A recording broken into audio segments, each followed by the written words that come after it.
So tonight's discussion is a little bit about horses of war, particularly in America's fight for independence. I'll be forthcoming in that we're going to travel probably well over 1,000 years worth of equine history, but I'll do it succinctly.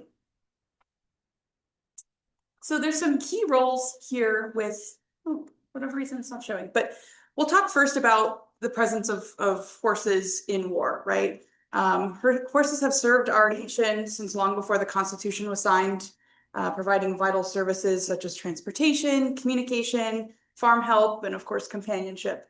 The American Revolution's army got their horsepower, if you can believe it, from horses. These animals carried cavalrymen into battle, pulled cannons, carts, and wagons, hauled baggage on their backs, moved messengers swiftly over miles, and brought officers and gentlemen to wherever they needed to be. So really the key roles that we'll discuss, for whatever reason you can't see them, but we'll get there, are messenger services, officer transport, cavalry and reconnaissance, morale and companionship, transportation and logistics. Before we jump right into those, I like to give you a very, I want to say brief, but it's an extremely large list of this day in equine history. I would say that a lot of us know these dates. Maybe we don't know the dates, but we know the events. We've probably read about them in grade school or we were taught them at some point. But what I want to try to focus on as we discuss today is more about the horse's role in the event, right? We've seen a lot of some of the famous portraits that I'll show today, but I encourage you to kind of reevaluate what those portraits look like, what those photographs and paintings mean when the focal point is shifted more to the horse rather than its rider. So briefly, if you can cover this much history briefly, if we jump way back to 680 BCE, January 15th roughly, we have the first time we see the 4-horse chariot race in the ancient Olympic Games, right? This might not be an example of horses of war, but it was used as a tool to train men war tactics, how to better equip them on horses, near horses, give them the skills to be able to, fight effectively. Fast forward just a couple years to 1066, if you're familiar with the Battle of Hastings. This is a battle that radically transformed the English language. It was when a decisive Norman victory allowed, the elite power structure to change. And during this war is when horses were serving as this shock cavalry, a really important part of the development of the English language. We go to 1775, July 3rd. We'll talk more about this, but George Washington taking command in Cambridge. June 4th, 1864, Ulysses S. Grant is photographed alongside his horse Cincinnati. This will prove to be a pivotal moment in the Civil War and the role of horses more as a companion rather than a resource. 1915, April 22nd, this is when the first large-scale gas attack occurs in the Battle of Ypres in World War I. And we'll talk a lot about how we view horses in that moment and what they mean to a battle strategy and military strategy. 1954, one of my favorite anecdotes or narratives is Sergeant Reckless being promoted to a sergeant in the Korean War. And I threw this last one in, but if you're a big horse racing fan, which I never thought I would be, and here I am talking about horses, Golden Tempo wins the 2026 Kentucky Derby. So we've come a long way from the function and role of horses. We'll talk about kind of how we got there, and why it's so important. I usually like to start the conversation with this gentleman, not to make it a test, but does anybody happen to know who this person is? Usually that you don't, so it's okay. It's kind of a test. How about now? There, yeah, okay. Most of the time, depending on who I'm talking to now, they definitely get it. So I'm pretty impressed. It's Paul Revere. I'll start with this one as a brief anecdote. We all know the story of Paul Revere, who's believed to have said the iconic words, "The British are coming," announcing the arrival of British soldiers who are planning to see supplies stockpiled in Concord, Massachusetts. As a bearer of bad news, he actually wouldn't have shouted, "The British are coming." he would have been screaming, "The regulars are coming," if you weren't aware. At that time, in April of 1775, folks living in Massachusetts would have referred to themselves as British. So it would have been bizarre to say the British are coming if they all kind of viewed themselves as British. I just don't think the regulars has the charm that we're used to hearing. But we hear this story a lot. We hear the story in school. It's one of those recurring patriotic feelings that we get when we talk about, you know, our efforts in the war. But I want to focus a bit more on the horse that Revere is riding, right? We don't often talk a lot about her. We don't know a lot about her other than she affectionately has acquired the name Brown Beauty. I would argue not very creative, but we see the depiction of the transportation and the messenger service as the key into the midnight ride. So this is actually an advertisement. The picture's a bit blurry, unfortunately, but it's an advertisement for the Corbin coaster bike. It's a reference of a really fast bike. So there's an acknowledgement of the importance of the horse, right? Of the transportation of the messenger service. So just an example, but we're used to seeing something along the lines of this. I just want to point out how profound this midnight ride was, how it nearly didn't happen. On April 18th, in the evening of April 18th, 1775, that's when Paul Revere hopped on Brown Beauty and started his ride, shouting, "The regulars are coming." Except he was kind of a poor messenger. He didn't have a horse. So why they tasked him with being a messenger is interesting. He actually borrowed this horse from the Larkin family. They were cabinet makers in Massachusetts. And he borrowed Brown Beauty only a few short hours before he had to take his midnight ride. So it makes you wonder, you know, maybe it wouldn't have been Revere's ride. Maybe it would have been somebody else's ride, you know, had he not been able to get that horse. So Brown Beauty and Revere travel. They you know, spread the news. Thanks to that horse, Revere was able to have the militia waiting for the British by, you know, the morning of April 19th. In unfortunate news, Brown Beauty was never returned to the Larkin family, as many of these stories will end up that way. But Brown Beauty was confiscated by the British. It was a regular occurrence. Horses were often seized. It was hard for the British to get horses, so they took horses. Revere was unharmed, although he was captured by the British. They just forced him to walk back on foot. So, so horses were really important. A little bit of a juxtaposition here, but I mentioned briefly about the presence of horses in sport, but also in sport and war.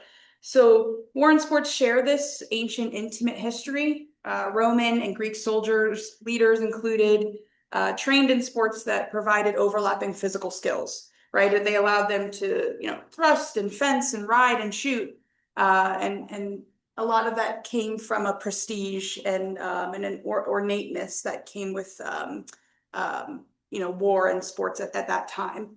As an archaeologist, I can't help myself, but in the 1980s, an archaeological fieldwork was done just northeast of Cairo, where they found the city, a late Bronze Age city, and they uncovered essentially the entire, if you can believe it or not, this was the home, this entire view is the home of Ramses III, much bigger than my apartment. And what happened is during the excavation, they brought in a lot of 3D modeling years later, not in 1980. And they developed a 3D model of essentially the foundations that they found. And what they found was the earliest and oldest stables that can be recorded. So this is a stable that Ramses III would have had. He would have had multiple in his compound, so to speak. And he explicitly bred horses for war and his hunting and recreation needs. And his stables could apparently, according to the archaeological record, house some 480 horses at any given time. So that's just one person, right? So we think about the mixture of the importance of a horse in war, but also the status of horses in general, particularly at that time. And if we jump some 2,000 years into the future, we're in the medieval ages, in the Middle Ages, right? For the people of Middle Ages, horses were crucial and integral for war. They were so important for transportation, as we'll mention, and agriculture, and they were used as currency and a dowry at times, right, to pay off debts and taxes. Unlike modern times, horses in the Middle Ages were classified by their use, not by their breed. So you'll see a lot of overlapping depictions of horses, but they were called different things because of the purpose and function of them.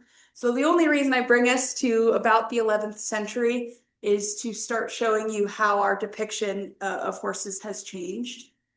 Here we're looking at what's called a destrier. It's tough to say, destrier. Often is translated to destroyer. So if I say that, it's the same. The destrier is the best known war horse of the Middle Ages. And really, this is when we think of the Knights of the Round Table, and we think of knights just on big open expanses, these are the horses that those knights would ride. They were highly prized knights and or highly prized horses that knights would often fight for. And they often look like this, right? A lot of folks equate them to a Budweiser Clydesdale. Not quite the same, but a stocky type of horse. Regardless of their size, they were known for their agility, for their ability to sprint and turn fast, and that's why they were great for any sort of shock value in the Middle Ages.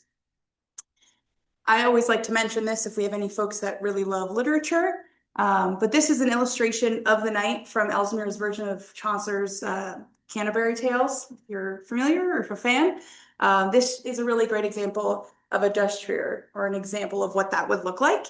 The knight is the first character we meet on the road before the group of storytelling in the Canterbury Tales, and he is about the only one that Chaucer presents as an admirable person. The horse in this particular depiction is not extravagantly decorated, which is meant to reflect the knight's functional, rugged, well cared for appearance. But you're getting to kind of view these portraits and illustrations in a different light when the focus is shifted to the horse itself.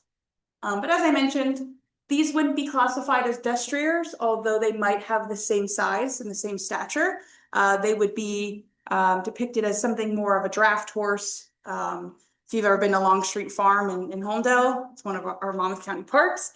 We have a lot of draft horses, about similar to this. But these are the horses that I would suspect that more of us are familiar seeing. These ones are horses that, are more commonplace, that we are, thinking in the early modern era. This period of time when we see these horses specifically in the North American region is the period defined from feudalism and absolute religious authority into an era marked by scientific advancement and globalization. And colonial horses here refer to the hardy descendants of the equines brought to the Americas by the Spanish conquistadors. So these are colonial Spanish horses, and we see them along the beaches in the South, and they're still present and everywhere. Now, this is another example of these early horses called Cleveland Bays. They originated in England during the 17th century and named after its coloring and the Cleveland district of Yorkshire that it's from. And now we're where we promised I would go, right? The Revolutionary War, particularly George Washington. We have to start there. I'm sure in some capacity we've seen this illustration or a variation of it, an iconic photo or an iconic depiction, I should say, of George Washington on his horse. But I like to kind of set the scene about George Washington a bit more. He was no colonial era horse whisperer, although a lot of our stories of him and records kind of craft this image of him as such. But as any skilled equestrian knows, which I'm not a skilled equestrian, just a fan of horses, controlling a horse is more a matter of understanding his or her temperament and understanding his or her fears. And it's a matter of using force or strength to command it. So he wasn't necessarily gifted in the regards of, the best horse rider, the best equestrian there ever was, which brought him, fame. He had just spent his entire life on a horse. He became comfortable. I'd like to start, as we think about George Washington, with an example of what it meant to be an equestrian at that time, and someone that would ride these horses at the time. Colonel Bob Fair, a longtime equestrian and fox hunter whose father rode in the now defunct United States Cavalry, explains that war horses are trained to perform to easy and light commands and to be less responsive to the reins than to the legs and the hips of a rider, who often had to otherwise have his hands available to engage his arms with a sword or a gun. Entering into battle on a horse is considerably different than going into battle on foot, because you have to make sure that your horse can stand when fired at. Smoke and noise will frighten a horse. They are herd animals, and they have to be brave enough not to turn and run when another, say a horse, ridden by your foe, gets scared and dashes off in one direction. So it's a lot about understanding your horses. And I equate this a lot, picking out a steed is just as challenging as picking out a car, right? Some of us pick out a car because of the color. Some of us pick out a car because it has heated seats. But other people pick out cars for the horsepower. But a lot of them were very picky during the Revolutionary War time because it truly was life or death. It was the upper hand versus a larger disadvantage. So I promise I won't go too in depth with the horses, but I think it's important as I start to showcase some more of these, important figures. But this is an Arabian horse. Its historic roots are in West Asia, and it's known for its distinctive head shape, high tail carriage, and it's linked to the development of thoroughbreds.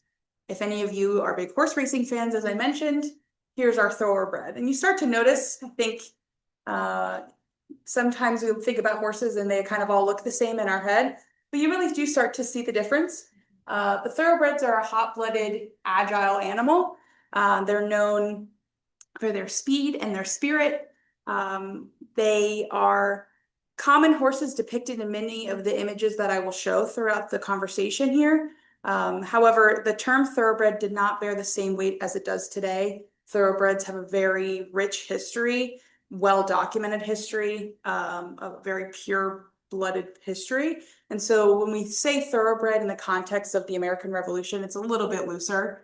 But thoroughbred racing and their bloodline can be traced back to the beginning of horse racing, particularly here in America. For example, if you watch the Kentucky Derby in 2025, every horse that raced in the Kentucky Derby was related to Seabiscuit. So it has its own problems for sure, but that's how strict the rules are in thoroughbred horse racing, and how in depth we understand the breeding practices with thoroughbred horses. But with their incredible agility and speed, they also are prone to have very weak ankles. So you'll start to see why there's an immense turnover in thoroughbreds uses during combat. And the last one worth mentioning in this particular case is a charger, a very versatile, muscular, agile medieval war horse. I mentioned it briefly when we talked about the Middle Ages, but we see a lot of our founding fathers, a lot of these political figures in the Revolutionary War period on a beautiful charger such as this. All right, so back to George, right? Here's a great depiction of Washington taking command of the American Army. This is in Cambridge, Massachusetts on July 3rd. This is a great depiction of officer transport, the function of these horses. After Washington took his appointment as commander-in-chief in Philadelphia, which was just a month prior to this, in June of 1775, Washington traveled to Cambridge to essentially be introduced to his army. Cambridge as a location played an important role in the Revolutionary War long before Washington even arrived. And truly the revolution itself started in Cambridge in 1774. There was, I want to say rumblings, but it was loud and it was happening before George Washington got on his horse and before he did take official power. But Washington arrived He took command in front of nearly 14,000 troops, and Cambridge itself became America's military headquarters when he took command. An elaborate ceremony was held, and when he did take the command, he did it underneath this elm tree, which is here in this painting, and it's even seen in the seal of Cambridge today.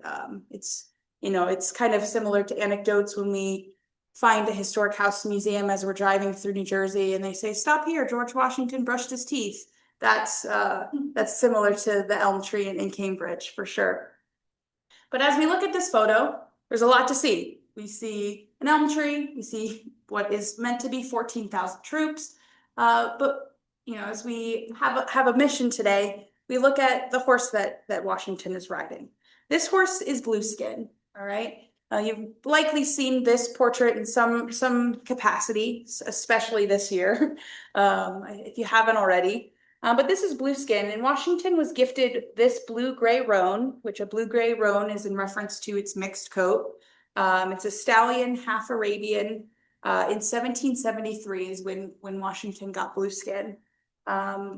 It's important to note, and I'll show in this photo or this illustration here, you can start to see kind of the difference between this mixed coat here versus how Blueskin is depicted, in this illustration here. But later in life, as Blueskin aged, for many of us, right, his coat turned more of a white grayish color and lost a little bit of that blue hue. So that's essentially why we see the depiction of the horse change. He's just aging, just like the rest of us, right? But Blueskin was known for his endurance and used for long marches and parades. Blueskin could carry this future president without injury or much fatigue, a very large horse, but not a combat horse. So Washington was known for, similar to, our wardrobe at home.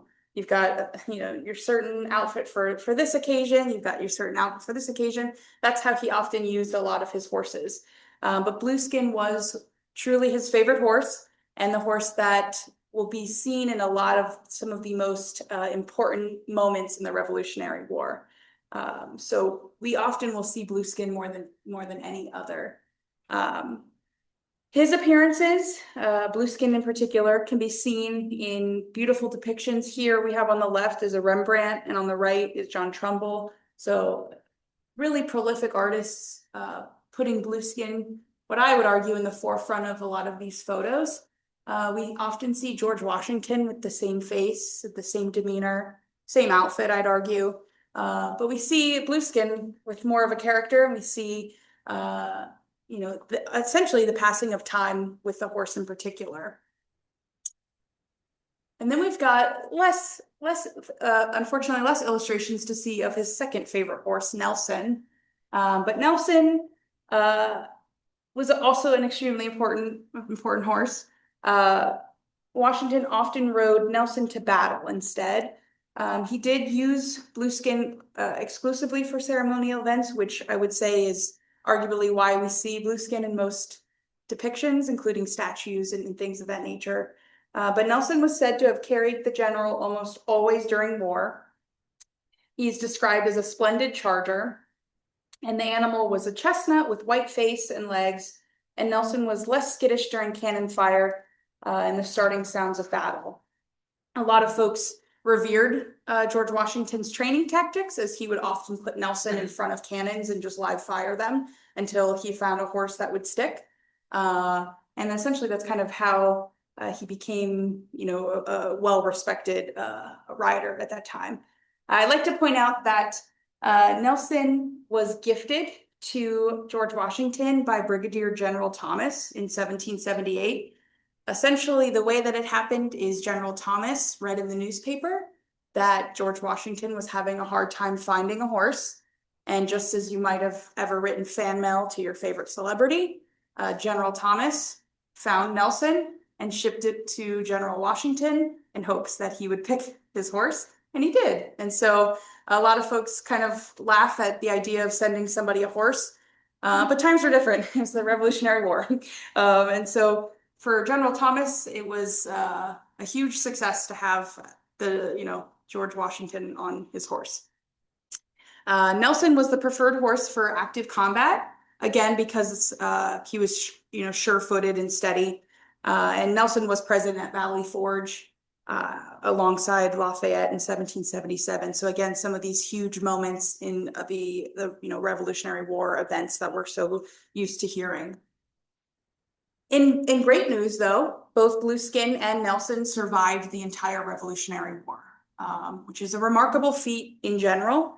Just in terms of statistics, both sides struggled with sourcing horses, as I mentioned earlier. The British often seized them, and really the grueling conditions in combat and lack of resources led to immense losses. If we think a lot about the troops, the soldiers in the American Revolutionary War struggling to eat and to sleep and have habitable places to sleep. You have to think also, what are these horses eating? Where are they staying?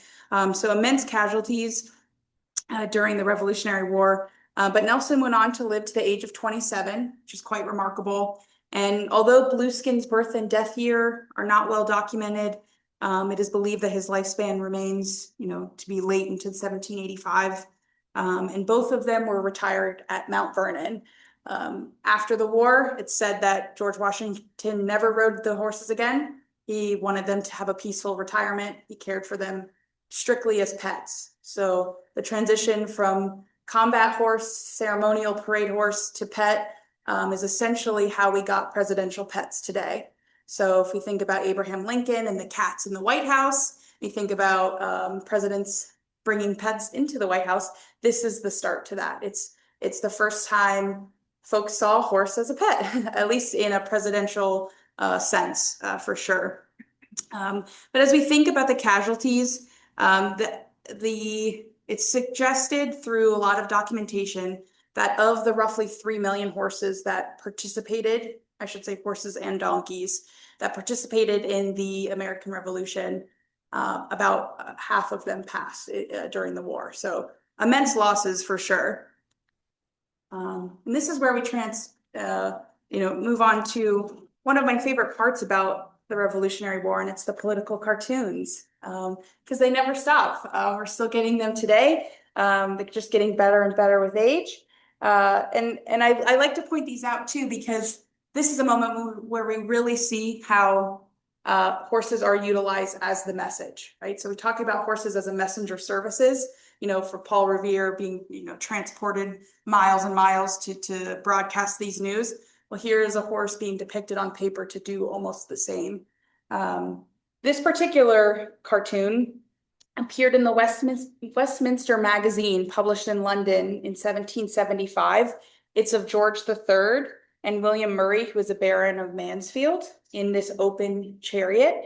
And really what we're seeing in this is them riding together, pulled by two horses labeled Pride and Obstinacy. They are trampling two documents lying on the ground, which is the Magna Carta and the Constitution. And really this was a political message from the folks in London, criticizing England and the king in particular for overreaching their powers.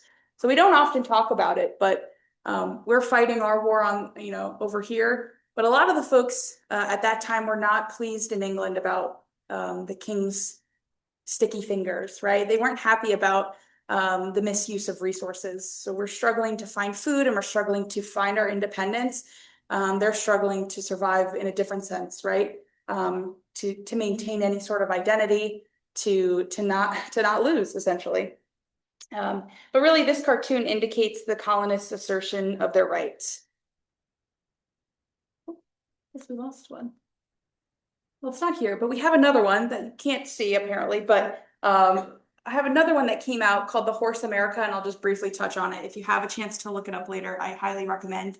It was published in 1779. It's worth noting, again, it's a picture of King George III. They call him a hapless rider. He's being bucked off of a horse that represents the 13 colonies. It's very fun.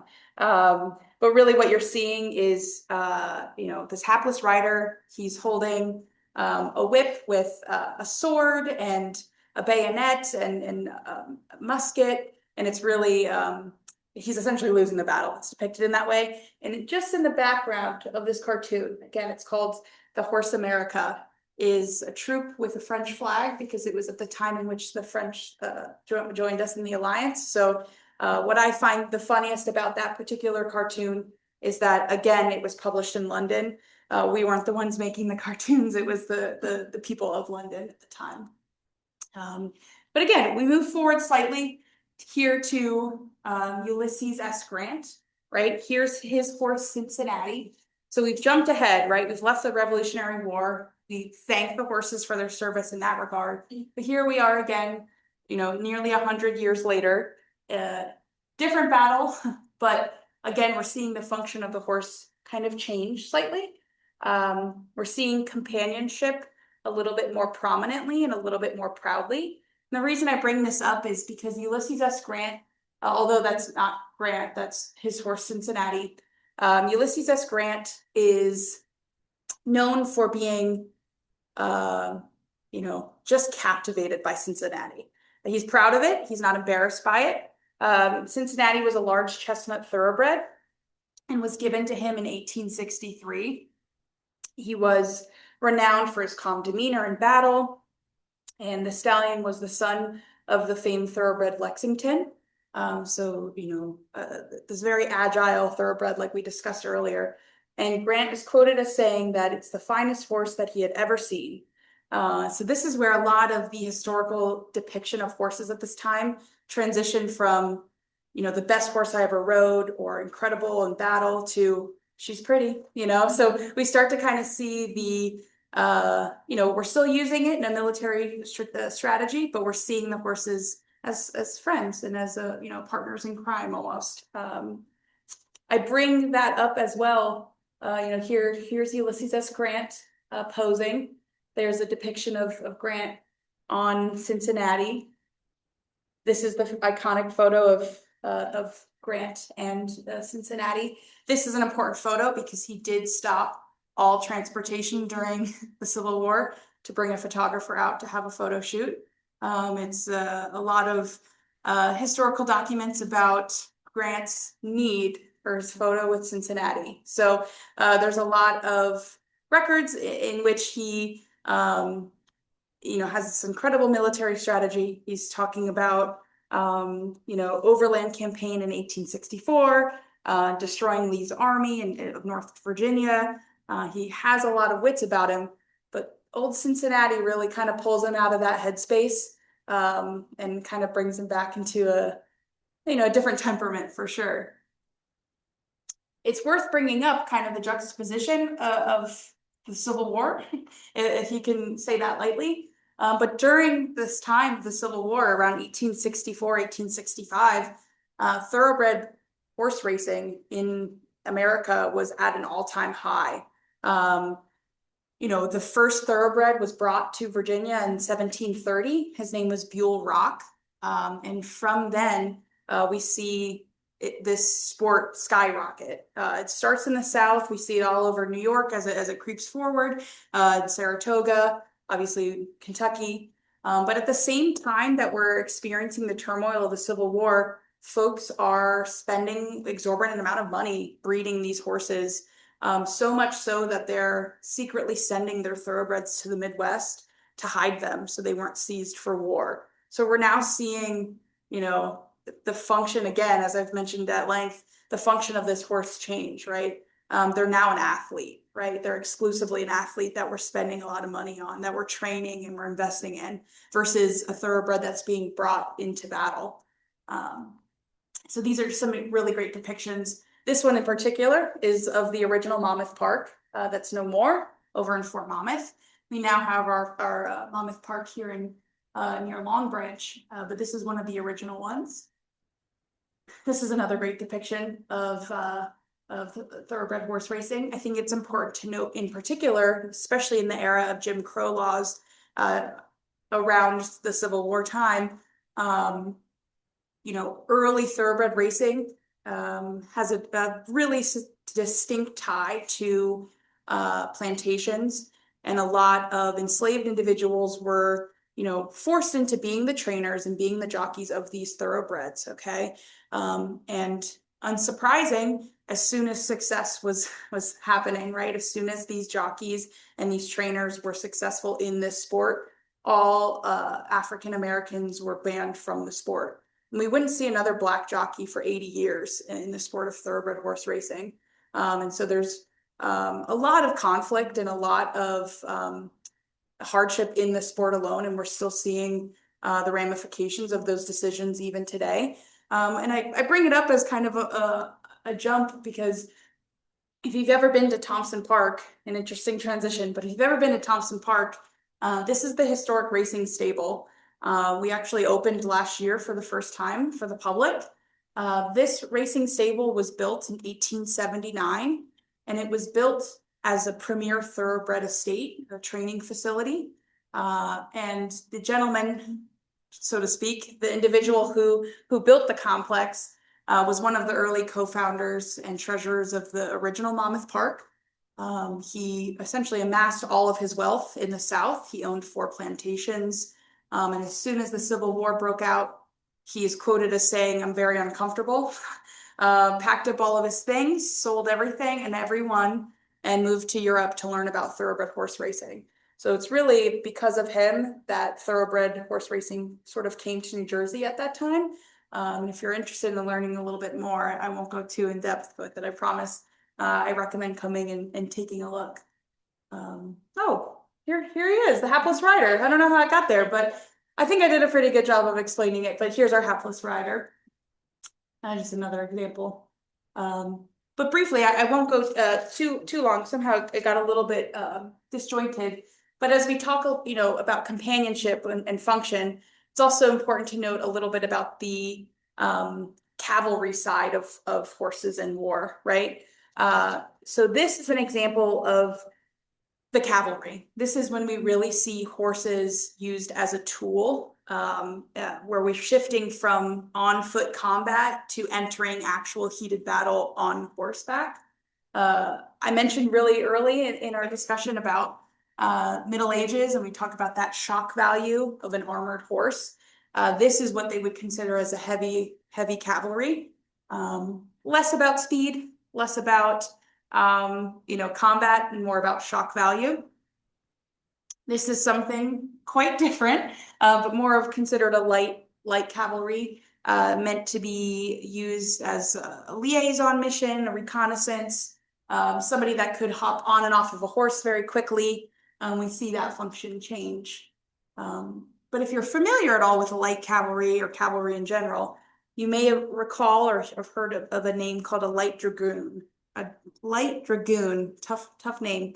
But light dragoons are a typically dismounted force, ones that would enter a space, hop off their horse, and fight. And really, they got their name from the weaponry that they're holding here, which is just a short musket. They nicknamed the dragon, and they got dragoon. So I guess creative in so many ways. But this is what the light dragoons look like in terms of, peak American Revolutionary War, right? In June 8th of 1776, the first volunteer cavalry formed in Virginia. And by November of that year, Washington said, "Go for it, let's do it." And he sent these cavalries everywhere. And it really is thanks to this style of military strategy that allowed them to have any chance against the British.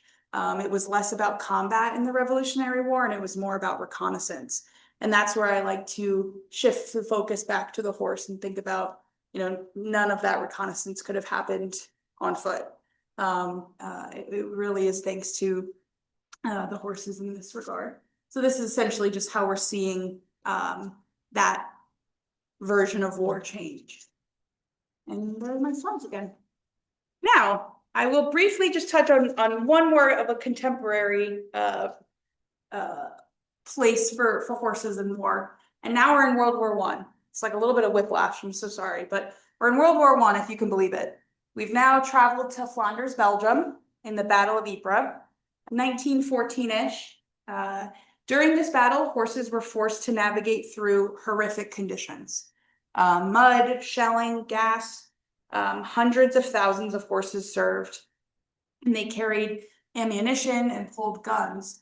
And really what started as a cavalry attempt, they attempted to infiltrate the area, similarly to strategy in the Revolutionary War.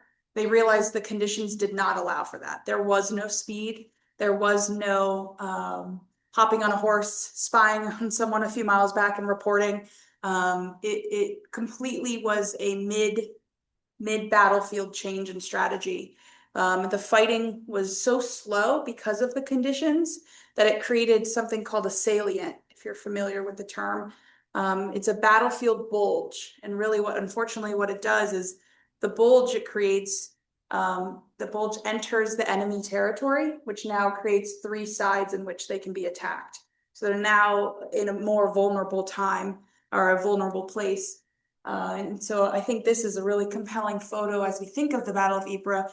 So we see, this horse's rider in a gas mask, but no gas mask for the horse, that's for sure, right? So the need and the necessity for these horses in this war does not change. If anything, it's even more important. All the food, all the ammunition that they need, they're relying on the horses. So it's documented that most of the casualties, particularly in the Battle of Ypres, were of horses rather than the soldiers themselves. This is as we scale back, essentially the scene in which the Battle of Ypres took place. The landscape in 1970 in Flanders, Belgium in particular, was so severe, with so much water, so much mud. A lot of these horses were sinking to their haunches, and all of the ammunition, guns, food, everything would be taken from the horses, and they'd have to leave the horses behind. So again, just immense loss, but one of those almost a moral struggle between companionship and practicality, right? Is the horse an athlete? Is the horse a friend? Is the horse a tool, right? I recommend, if you're ever looking for a book suggestion, unsolicited or not, there's an incredible book called Tommy's Ark. It's called Tommy's Ark, Soldiers and Their Animals in the Great War.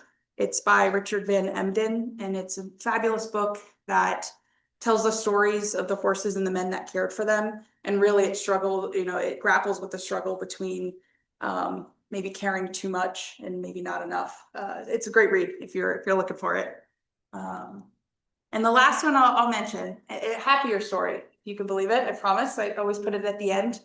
If you are familiar with Sergeant Reckless, and if you're not, I encourage you to deep dive later. We have now jumped to the Korean War. We're going everywhere today. 1948, 1968, this big spans of time here. But this is Sergeant Reckless. And no, I do not mean the gentleman, I mean the horse. All right, that's Sergeant Reckless. Staff Sergeant Reckless, actually. Staff Sergeant Reckless was purchased in October of 1952 for $250, which would be about $3,000 today. She was purchased from a Korean stable boy at the Seoul racetrack. And this young boy needed money to buy an artificial leg for his sister. So he was working in the stable. A Marine came up to him, offered him $250, and he got this horse. At the time, Reckless was not a staff sergeant. We'll get to that in a moment. But Reckless was bought by the members of the U.S. Marine Corps and trained to be a pack horse for various regiments and platoons. She became part of the unit and was allowed to roam freely. You'll see in these pictures here, adored by all. She roamed freely. When it was cold at night, she'd enter the tents. She would eat scrambled eggs, Coca-Cola. There's a picture up in the top left-hand corner of her drinking a beer. She was one of the guys. She has even been noted as eating $30 worth of poker chips. She was an incredible asset. Most importantly, she served in numerous combat actions during the Korean War. Her intention was to just carry supplies and ammunition and to evacuate the wounded. So they would get on top, they'd ride her around, show her the landscape, and the intention was to have a rider that would allow for these exchanges to happen. But she was smart, and she learned these supply routes on her own, and she made 51 solo trips to resupply multiple frontline units in 1953 from dawn till dusk, about 35 miles, no rider, just going back and forth, transporting ammunition, removing the wounded during the battle for Outpost Vegas. In 1953, she was given a battlefield rank of corporal, and then a year later, she was promoted to sergeant. She actually ended her career with 2 Purple Hearts, a Marine Corps Good Conduct Medal, and a slew of other military honors that we could spend the whole night just talking about her. She retired. She did survive, which again is an incredible feat. If you've ever read about the Korean War, if seen any depictions in movies and TV, it's constant shelling. She was in the front lines. And she was brought back to the US, where she made several TV appearances, as we do. She went on a press tour around the country, but she went on to give birth to 4 foals in the US, died in 1968, had an incredibly long life. And it has a statue that was erected in 2013 in Quantico. So an icon, so to speak, for sure. But I end with her because I think this series of photos here almost touches on every key role that we talk about with horses. We see companion for sure. And I'm sure at the time when they purchased her for $250, that was not the intention, was to purchase a companion. Every account of the Marines that worked with her it's almost like an emotional thing to hear the stories about how they felt about her, which makes the idea of horses in war almost a challenging topic to consider, and what that loss could have felt like and did feel like at the time.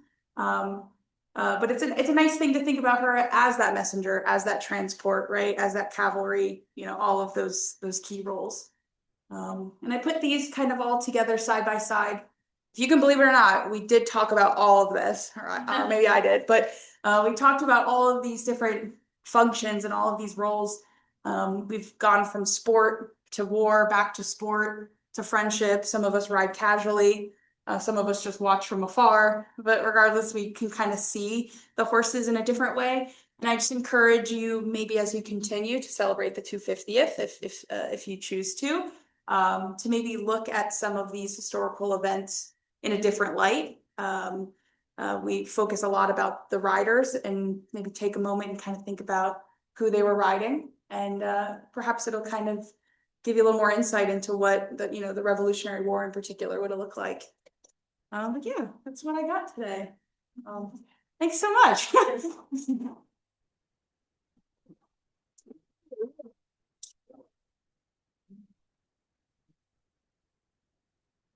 Right, I think it was my fault. The slides got up, so I apologize for that. I had to It's split up okay. your file and put it back together. But yeah, anybody have any questions? Yeah. Although in the early 1900s, there were still a lot of horses in the city, do we actually have less horses in the United States now than we did, we'll say 100 years ago? We have less horses, for sure. The purpose, I should say, purpose might not be the right word, but the necessity of horses has shifted so much that you could argue it's sometimes more recreational, sometimes more for athletics. We think about horse racing. Obviously, we still see horses a lot in agriculture, but an immense difference, because we're also not getting shipments of horses from the British at the time during the American Revolution. Yeah. My mind, do we know what happened to Brown? Brown Beauty. Brown Beauty. We don't. We actually don't even really know if her name truly was Brown Beauty. We do know she was seized, and we do know the Larkin family was disappointed. But much like many of the horses that were seized, they were often given a promissory note from the British saying that we will return your horse. And more often than not, that did not happen. Yeah. Yes.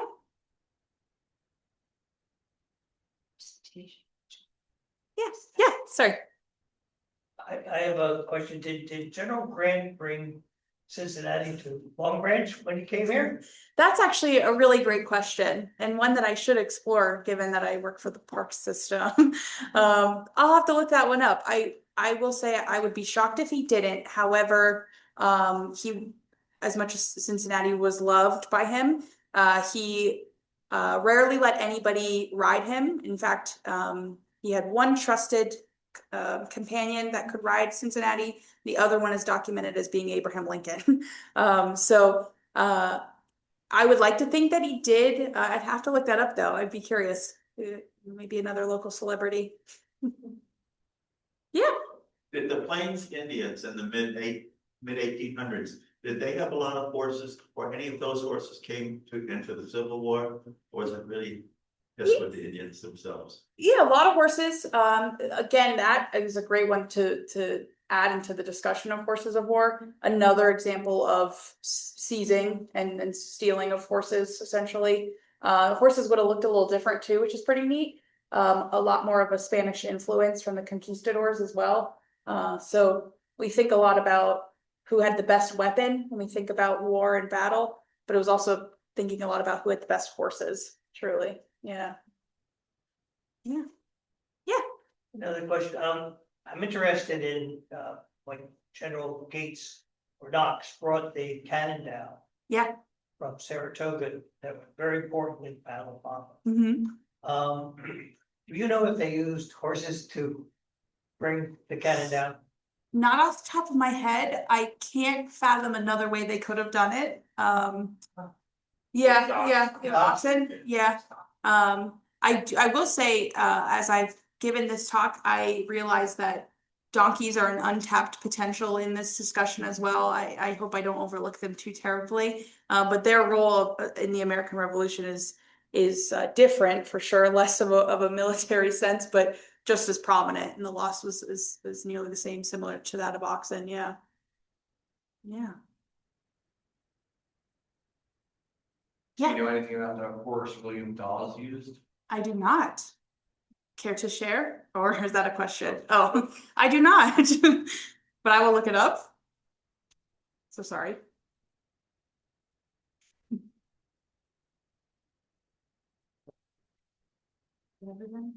Where were horses bred for the American cavalry during the Revolution?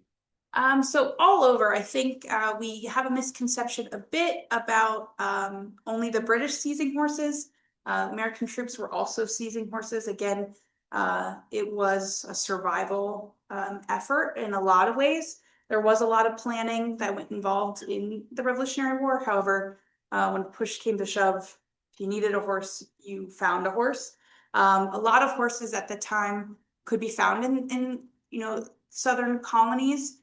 But at the time of the Revolutionary War, they weren't, particularly breeding them for war. Any horses that were being bred were then being used for war, if that makes sense. Yeah. Yeah. Horses were so important, obviously, in the Revolution and the Civil War.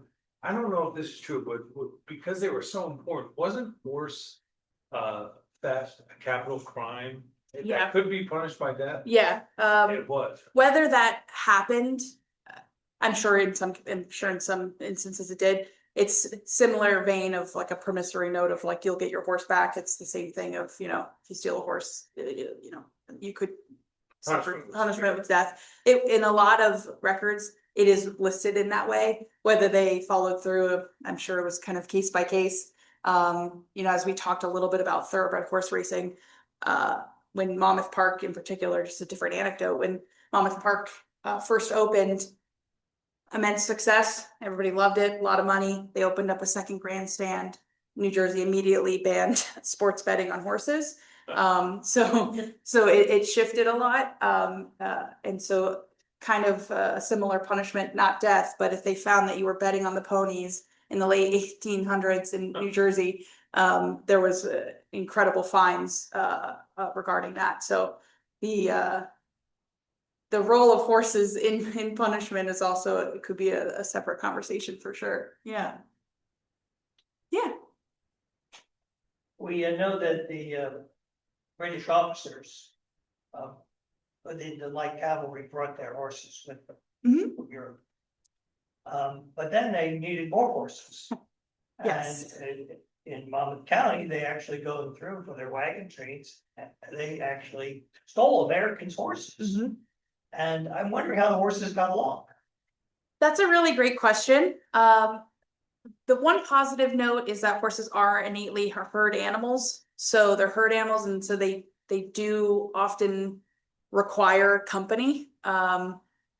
Whether their temperament agreed is something that I would love to know more about if that is documented in any capacity. But what I do know, for a lot of the hot-blooded horses that they had, they would find alternative companion animals for these horses. So an interesting sidebar is, if you're familiar with the phrase "get your goat," like I'm gonna get your goat, it refers to, not to jump back to thoroughbred horse racing, but for these temperamental thoroughbreds, they would bring goats to occupy the stable with them. And what jockeys, competing jockeys would do is, as you would to a race, you would bring your horse, you'd bring your goat. And if you wanted to rile up your opponent's horse, you would break into their stable and get their goat. And if you stole that opponent's goat, it would rile them up. So there's a lot of accounts of almost the different animals that were used as support animals for horses. Yeah, emotional support, perhaps. Yeah. During the Civil War, the line officers, will start with second lieutenant, did they all get a horse? Did every officer have a horse? It's interesting, a lot of the officers had horses. Whether they participated directly in the front or second line is, I say case by case, but dependent on the mission of that particular skirmish or battle, so to speak. Not everybody had a horse, including some of the more high-ranking officers, which is interesting. And I think some of our illustrations that we're used to seeing kind of gives you this idea of a beautiful row of horses, and it wouldn't have always looked like that. And we also have to consider the turnover. Sounds kind of terse, but we lose a horse, we don't just have another one ready. So if you did lose your horse, it would be some time before you were able to replace that. They weren't free unless you did take them. But if you were able to steal a horse from a neighboring farm, it's allocated to the highest ranking individual or whoever is kind of next in line. Yeah. So you don't want to lose your horse. Yeah. Yeah. And everything. All right, thank you, everybody. Thank you. Yeah, thank you. Appreciate it.